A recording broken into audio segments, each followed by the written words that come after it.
I feel so jaded today when it comes to soccer video games. The crowd's chants, the immaculate crosses and passes, the one-touch finishes.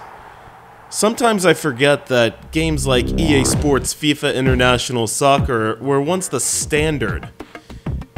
It's hard to take this game seriously. I've been playing it since I was a kid, and I still don't quite understand the controls, the pace of the game, and the fact that a hard tackle from behind isn't grounds for at least a booking.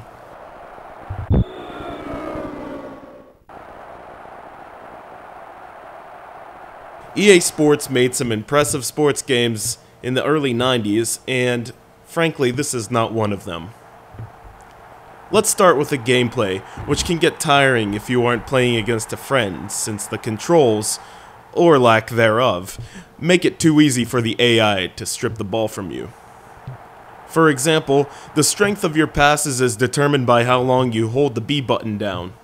You can't simply tap the button to pass the ball. When a defender is running towards you like a heat-seeking missile, there's not much reaction time for you to find an open man. Shooting is a pain too. I find myself one-on-one with the goalkeeper at times, and no matter how hard I strike the ball, it usually ends up going right to the keeper's hands.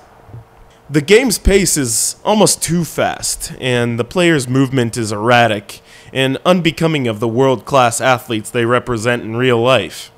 One aspect of this game that I found creative, however, is the isometric camera view, as opposed to the broadcast or top-down views of similar soccer games. It allows you to see more of the field, and from a different perspective.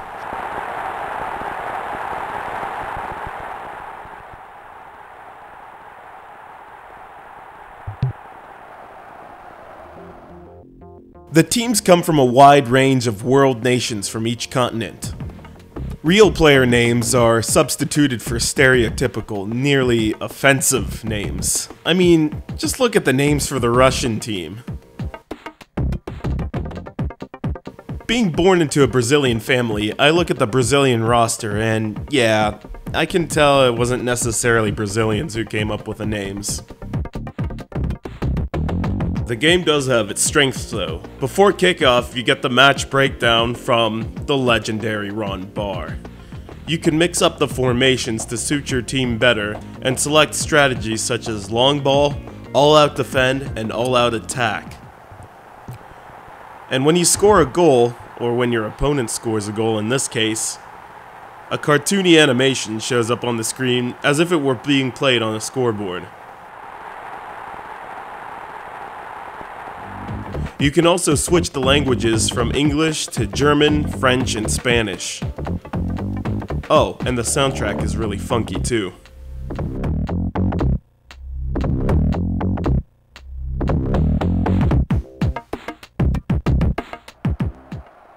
FIFA International Soccer, if for anyone, is for the die-hard sports gaming enthusiast.